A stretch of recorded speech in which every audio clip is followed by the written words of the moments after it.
Hi, it's Brad Saunders. I'm the CEO at Community Living Toronto, and welcome back to Community Chats. Today, Brendon Pooran is back, and we have a wide-ranging conversation on a number of issues, including updates on MAID, the medical assistance in dying, particularly as it applies to individuals with an intellectual disability, some of the risks there.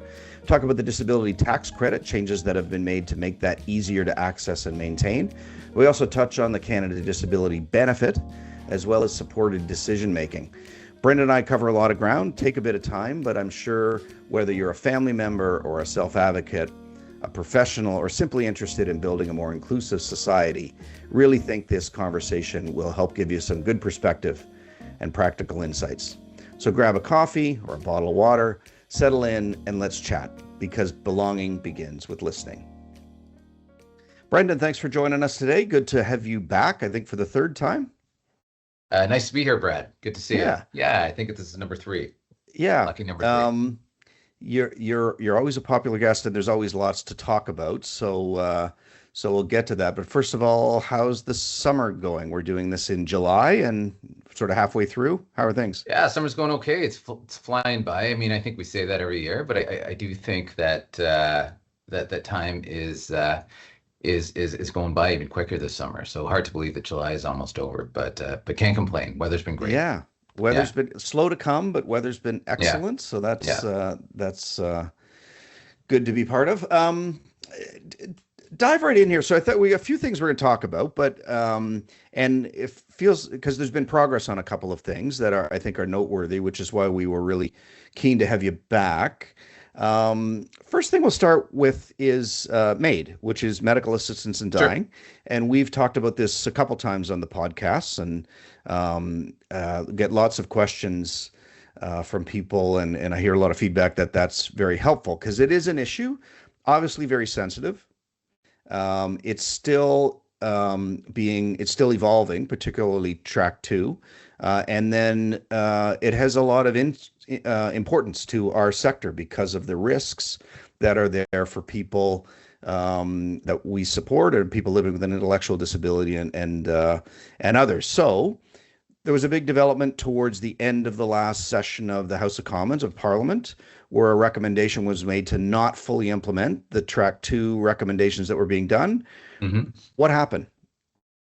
So maybe I'll and you know what? Maybe we should just back up one step. So sure. I skipped over a whole lot there. So maybe start with what is, first of all, MAID has 2 tracks. What is track 1? What is track 2? Yeah, the main difference between track 1 and track 2 is that with track 1, the individual applying for MAID is doing so based on having a condition that will result in a reasonably foreseeable death. Under track 2, that requirement of the reasonable foreseeable death does not have to be there, right? So we're talking about someone who has a essentially an irremediable condition, but that condition is not necessarily leading them to a reasonably foreseeable death. So there's that piece. There's track 2, and there's currently sort of a constitutional challenge associated with track 2, but there's also the status of where the federal government is at with mental illness as the sole underlying medical condition to request MAID. Okay, so just so we're clear, so track 1 would be you receive a cancer diagnosis, you're given a period of time, life expectancy. You can arrange with a physician that you want to end your life with medical assistance, and that's the bulk. That's most people that use MAID are on that track 1 where it's a diagnosis that you've got. You're not gonna recover, and you choose to do medical assistance in dying instead of going so going through whatever that might endeavor. Where your natural death is then reasonably foreseeable. Okay. And then track 2, and the history of track 2 is, so this could be chronic conditions, chronic pain, ongoing conditions that Yep. people can't live with, don't want to live with, or whether it was Yeah, well, they're saying that they don't want to live with whatever the manifestations are of their condition, whatever the right. symptoms are of their condition. And yeah, I mean, you cited some good examples there. Chronic pain is a common example that we hear from people who are saying, "Look, my death isn't. I don't have I have a grievous and irremediable condition, but not one that would lead me to, at least now, to a reasonably foreseeable death.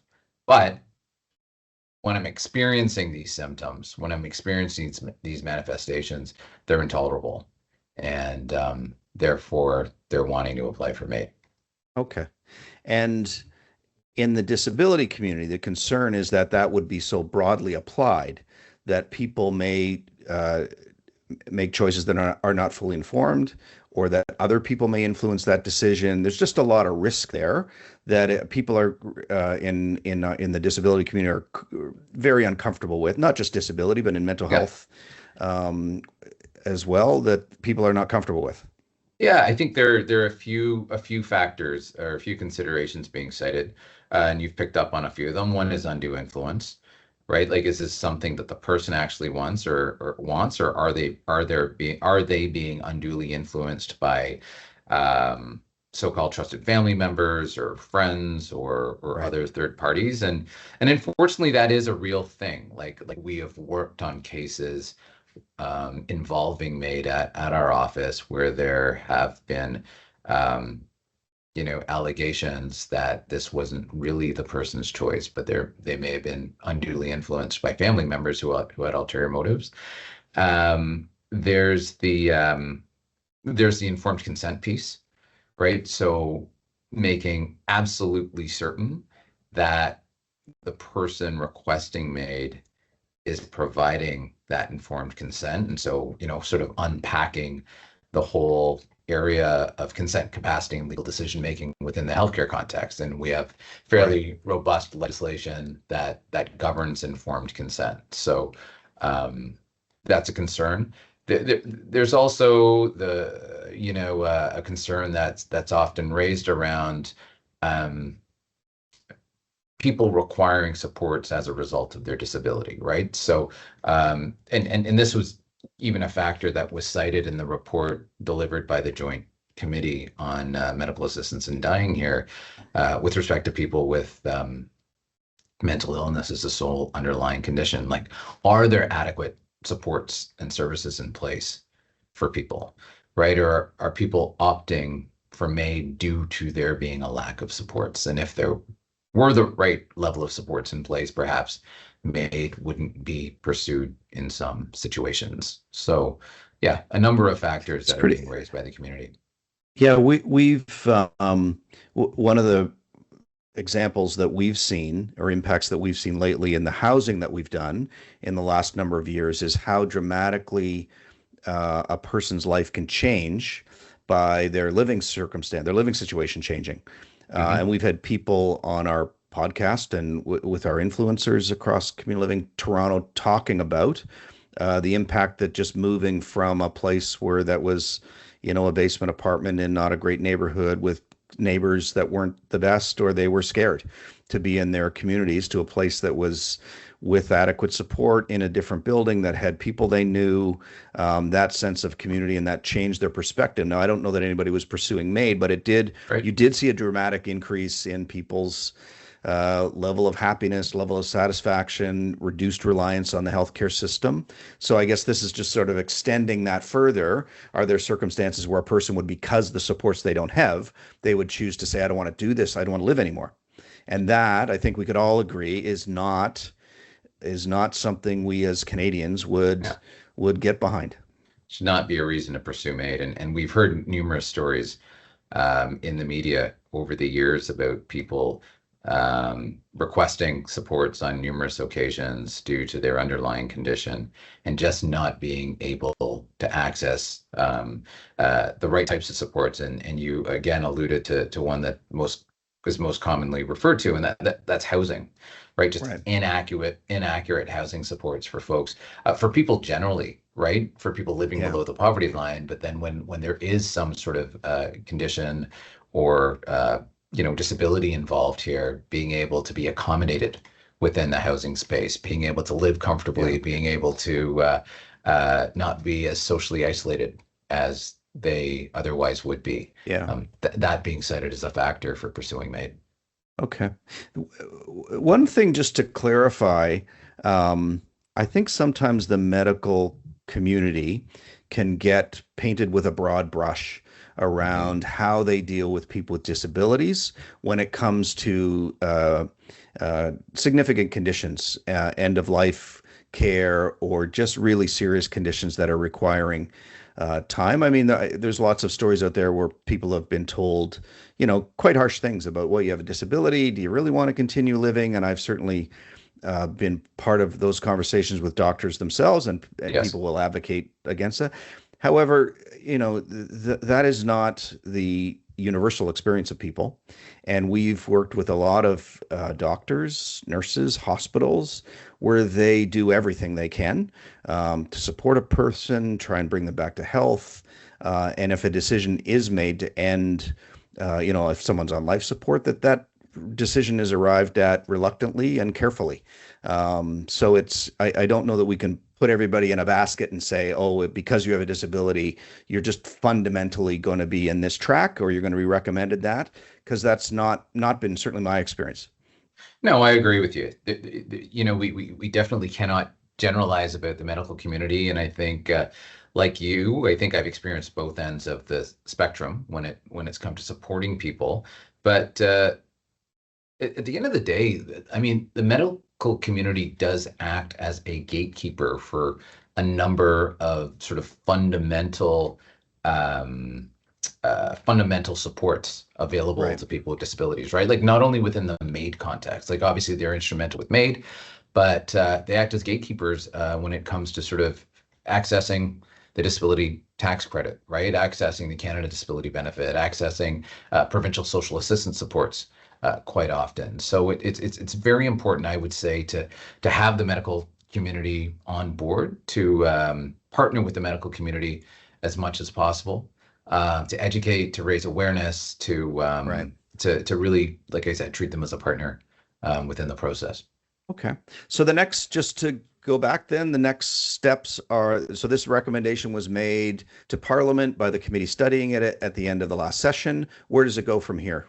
So that, yeah, and that to be clear, that's on the expansion of MAID to include mental Right. illness So as the sole track one underlying is condition. set and clear, and it's remaining. It's the Right. track two stuff, and So a bit of a nuance, right? So okay. expansion of MAID to include um, uh, mental illness as the sole underlying condition. So I would treat that as sort of one outstanding matter, and that's the main sort of consideration right now before Right. the joint committee. I would say that and advanced directives. Um, the committee in their latest report, which I believe was issued last month, Right. essentially said that, you know, accessing MAID based on mental illness as a sole underlying condition should be excluded. Like that should not be Right. considered. So that's not a binding decision by any means, but that recommendation has now come out.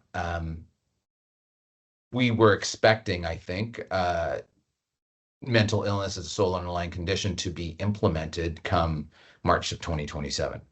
Okay. So we're not sure, based on this recommendation, where things stand with respect to mental Okay. illness. And Yeah. then we use the term mental illness, but it's not clear from the disability context whether that includes intellectual disability or how broadly what that category encompasses. Is that fair? I think it's fair to say, I mean, my interpretation, and don't hold me to this, would be that I don't know that it would necessarily include someone with solely an intellectual disability, right? Okay. Like maybe if there's a Okay. dual diagnosis involved or something along those lines, but I don't Okay. think the intent is to include um, people with intellectual Okay. disabilities Okay. generally. I think we're talking about more sort of mental health related conditions. Okay. So more to come on that. Yeah. And so there's the mental illness piece, and then there's the track two. There's a Right. constitutional challenge that's been initiated in the Ontario courts, of which Inclusion Canada is actually part of the coalition that is essentially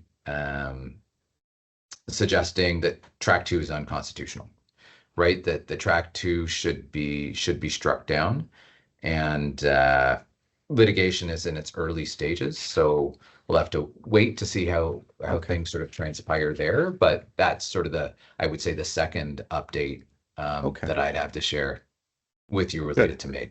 Yeah. That is helpful. More to come. Yeah. Um, disability tax credit and eligibility.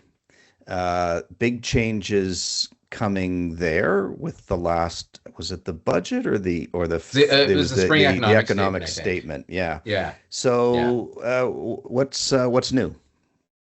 I would say the most significant change that impacts our community or people with intellectual disabilities would be changes introduced to lifelong certifications for qualifying individuals.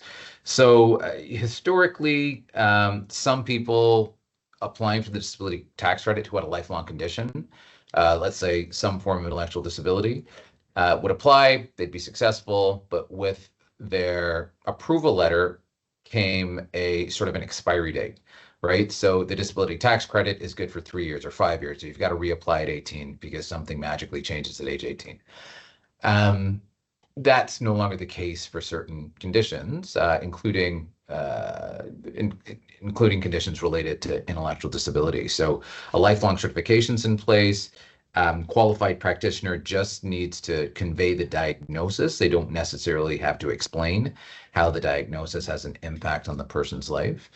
And then the individual would not need to reapply again, which is a huge win for many people. It's a stressful process to kind of go through applying for the DTC and then having to diarize it to reapply in 3 years or 5 years and track down a qualified practitioner and put all of your paperwork together.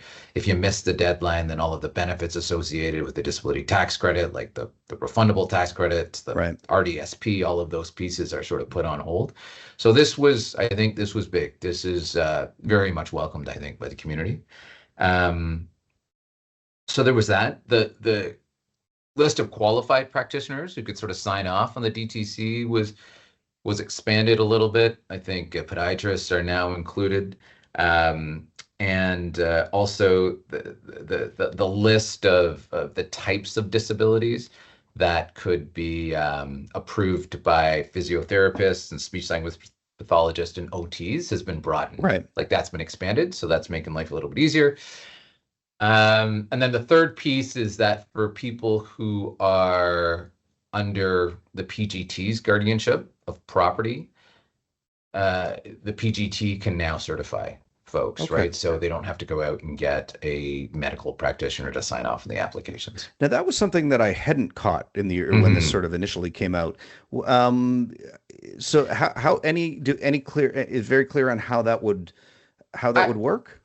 I don't know how they're operationalizing this. I guess the thinking behind it was that the individual went through a formal capacity assessment in order Yep. for the PGT to become involved, and therefore there's enough information in that capacity assessment that would be analogous to or satisfy the requirements of the DTC. So why put them through that process again with a qualified medical practitioner? Okay. So Yeah. this is good. So the form, I heard a lot about this a month ago when it was first sort of announced, right? The form was 14 or 18 pages long, had to be done by a doctor. Yeah. Doctors did not like doing it. Yeah. But also, it sometimes charged for it Yeah. but then didn't like doing that either because the person often didn't have the money for it. So Yeah. it was a real hassle to go through. I think things have been improved. I'll say the one major issue that is still out there that really does impact people with intellectual disabilities is the legal representation piece. Okay. Right. So if the CRA doesn't think that you are capable of applying for the DTC yourself, there are no real mechanisms in place for a trusted family member or friend to assist with that. So we still get calls regularly from, let's say, parents who are just trying to, their daughter turned 18. She now has to reapply. They're trying to reapply for her. The DTC's been in place for 15 years, and they're being told they can't do it. They can't do it Right. without pursuing legal guardianship because they don't have the legal authority to act on their daughter's behalf. So that's still a significant problem. So that let's come to that in a sec. So because that sort of gets into supported decision making and some of the other pieces Sure. that you've certainly been advocating for many years. The disability tax credit and all those expansions that is in effect now. That did pass. So those provisions are now in effect. I believe they're all in effect. Yeah. They are working. I will say government. I would agree. I think government is quite proud of this change. It's a small but not insignificant change. We did a press conference about a month ago with Secretary of State Wayne Long and our MP Danielle Martin, who is a physician herself. And when she was speaking at this, talked about how much of an unnecessary step she felt it was. And I can't speak on her behalf, but that was sort of my impression, that long forms, lots of time for a condition that wasn't going to change. So I'm a big believer in giving props where deserved. And this was a change that is making things easier for some people, recognizing it's not everything.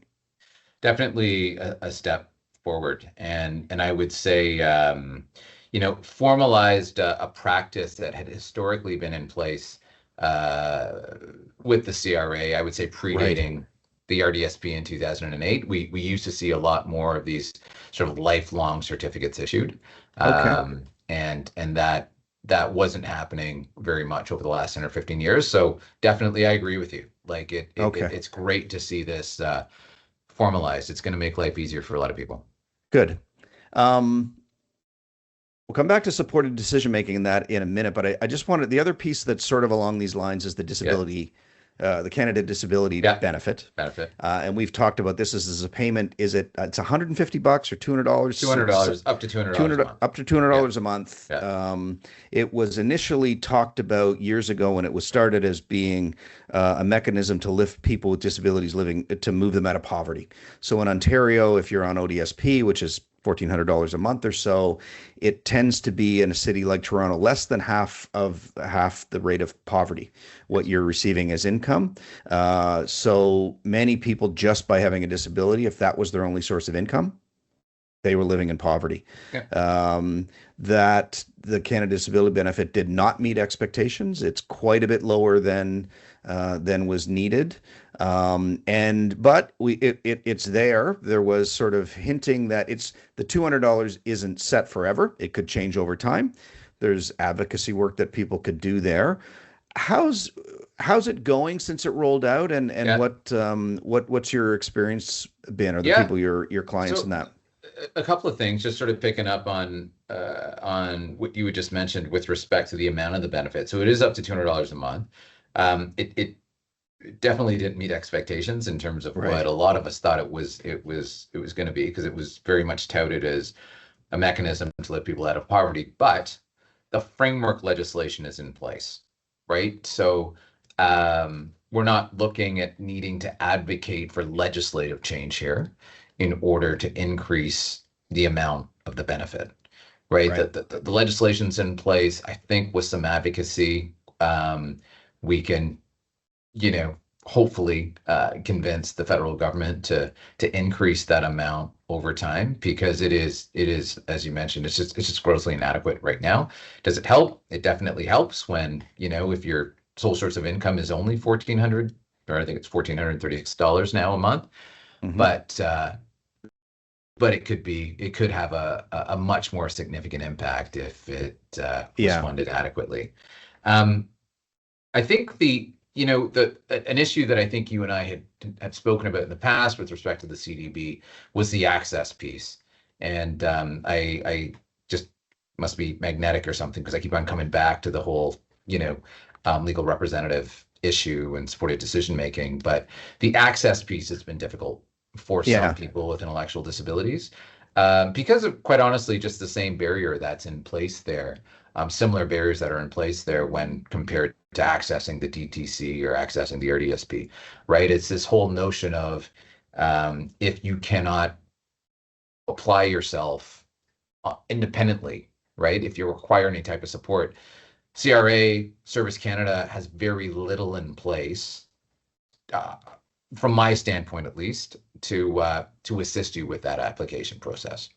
Mm-hmm. Now, depending on where you live, in what province or what territory you live in, there may be legislation in place that provides for, I guess I'm getting into supporting decision making, but It's provides for fine. support. And I don't mean to keep Yeah, you away from it. I just, yeah, yeah. that provides for sort of decision making. So this isn't necessarily an issue, but for folks here in, let's say, in Ontario, where we don't have any supported decision making legal frameworks in place, people can't open an RDSP. They can't renew their DTC. They can't access the CDB if there are questions related to their contractual capacity. Right. So, okay, so let's dive into, well, let's wrap that on. So Canada Sure. Disability, it started up to $200 a month. Yep. It feels like anytime something new starts, there's a period of disruption, understand, and it sounds like that's going okay. There is opportunity for it to increase over time. And the other piece that I think is worth mentioning is there's no clawback. That in Ontario, and I don't know that any provinces have clawed back, because initially they were talking about that if you're receiving ODSP as an example and you got a $200 benefit, that they would claw that back from your ODSP or 50% of it, right? Which was absurd. So I'm glad to see that didn't get any traction, because early on I think it was a real concern, and I think it was a real policy consideration at some point. So it's good to see we got away from that. Yeah. It's frustrating to me as somebody that does advocacy in this area, where disability services is the area I probably do most of this in. There's no money. It's not the time. Economy's low, or economy's good, but it's not time, that whatever it is. But at the same time, when we need to spend up our military spending from 1.35% to 2%, and then to 3.5% and 5%, you can do that at a drop of a hat. And I go, we're not comparing apples and apples, but it's just incredibly frustrating. And it really does sort of go back to this view of societies prioritize what's important to them. So if military spending is an existential issue for the country, we can find the money. And I think us in the disability community, need to keep that in mind as well. If they prioritized disability services and supporting people who are vulnerable in our country, it should get more profile. But we choose where we invest our money. We choose where we spend. Yeah, and the optimist in me will say that that profile has raised over the last 10 or 15 years. I would agree. It's nowhere near where we need it to be, but I mean, the country ratified the Convention on the Rights of Persons with Disabilities in 2010. It introduced the RDSP, the Registered Disability Savings Plan, in 2008, and it passed the Accessible Canada Act in 2019. It introduced the Canada Disability Benefit a few years ago. And, these initiatives were initiated by different governments across the political spectrum. So I think overall we are moving in the right direction. That's true. And that's true. And certainly in Ontario, this government has invested pretty consistently as well. So with that, supported decision making. So help me understand that. For simple context, my son just turned 18. It's shocking to me that he can now go into a bank or a real estate office and say, here I am. I want to buy this or sign this or lease this, and just pick up a pen and sign on the dotted line.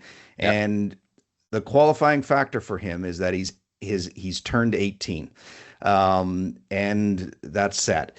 If you have a disability, it's not as simple always. So walk us through this. Sure. And I'll just try to give you some very clear examples without getting too theoretical or legal in nature. And I think I've identified a few of them over the course of the last hour. But we start with the premise, the legal premise, that everyone is presumed to be capable of making their own decisions at certain ages, right? So when it comes to signing a contract or managing property, as you alluded to, that's age 18. So that's where the law Right. starts, right? The law doesn't start by saying because you have an intellectual disability, you're incapable of making that decision. You got to presume the person's capable. And then if there's a decision to be made and there's evidence to suggest that the person may not be capable, that's when we start getting into the question of who can step in and make a decision for them, right? So that is just a very sort of high level description of what we call substitute decision making. It's black and Right. white. Person's capable or not. If they're not capable, then they have a substitute decision maker. Steps into their shoes and makes a decision for them. What the law doesn't do in Ontario is recognize the fact that we all need different levels of support when it comes to decision making, some more than others, right? So for some people who may not be able to meet that test for capacity independently, what other jurisdictions have recognized is that they can implement a legal framework which allows people to rely on others for support Right. in the decision-making process, right? Okay. So, for example, Formally. formally, Right. So formal, if we legally recognized supports. right. So to pick on my son's circumstance, so if he turns 18, he wants to lease a car, he Yep. could come back to me and go to people and have conversations about what he wants to do. Right. Nothing wrong with that. Yeah. But And I hope he's doing that. he's not doing any of it, but this is all hypothetical. I don't want to give him any ideas.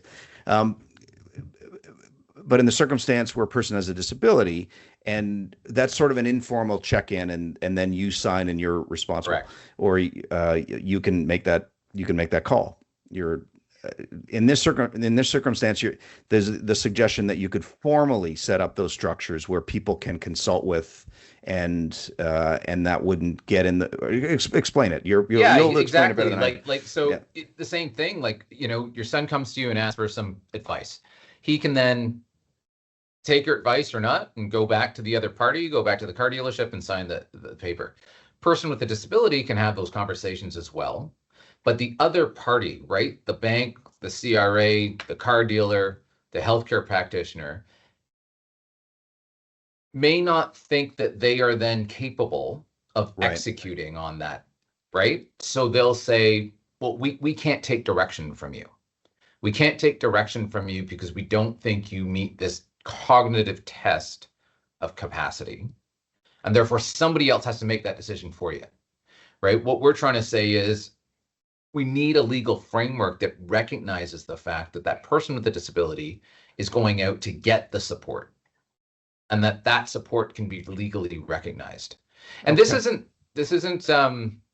novel, right? Like this has existed for decades. It just hasn't existed here. And so, like, some very practical examples of how this plays out in everyday life is that a person goes to the bank to open a bank account, and they are not able to open that bank account, right? Because the bank doesn't want to contract with them. And I'm not necessarily blaming the banks, right? Because they're saying, look, how are we legally protected if like we are facing a degree of exposure, perhaps they would argue, by opening a bank account for someone who they do not think is capable of doing so, based on our legal constructs. And so we have no sort of we don't have a law here that would support the banks or support the person in gaining the the liability necessary all to open lies that with bank them. account. So who's doing it well? Well, I mean, I think there are a number of jurisdictions here in Canada that have made a lot of progress over the last 20 or 30 years. I think there are a number of international jurisdictions as well who have implemented supported decision making. So I always reference the Representation Agreement Act out in British Columbia that's been in place for decades, that essentially says a person can rely on support from a trusted friend or family member who's able to interpret their will and preference. Right. So they can interpret their will and preference. They can provide that support. Opening the bank account's not an issue. Accessing the RDSP is not an issue. Applying for the DTC is not an issue because there's this legally recognized framework in place. Okay.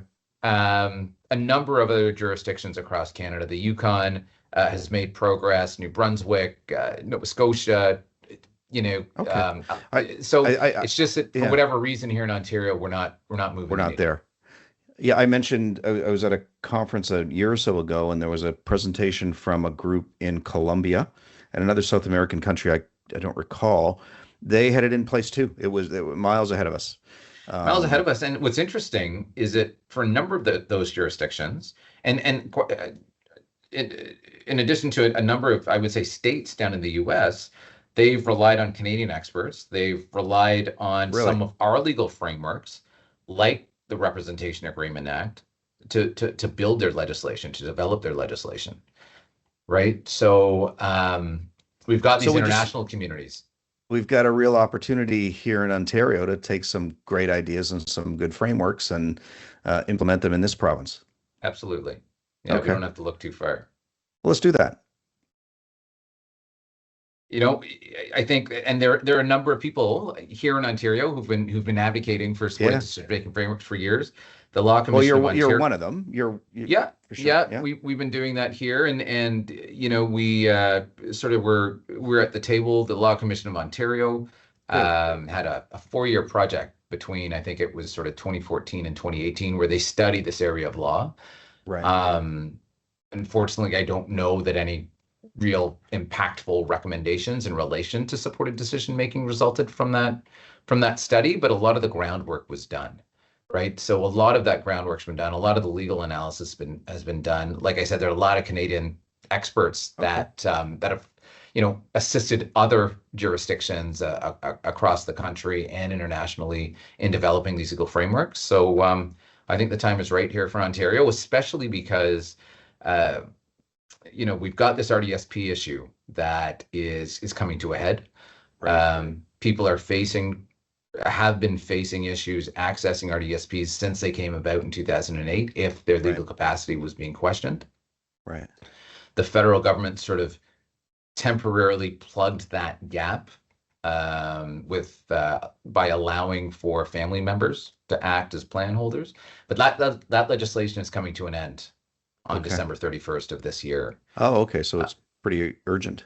it's pretty urgent. So the Okay. hope is that Ontario is working on something to ensure that that eligibility for RDSPs aren't impacted beyond Okay. this year. Yeah. Okay. We'll have to leave it there. We've covered a lot of ground, took some time. Okay. Always good to catch up and chat about issues. I'm sure we'll have you back and chat some more. Yeah, no, it's always wonderful being here. Feel free to call anytime. Would love to continue Yeah. the conversation. Yeah. And thanks for the work that you're doing across the country and in the province. And it's great to be able to pick your brain and use your expertise and share that with people. Thank you. No problem. Thanks, Brad. Appreciate it. Thanks. Thank you for listening, watching, and sharing. We release a new episode of Community Chats on the 15th and the 30th of each month, so don't forget to subscribe to stay up to date.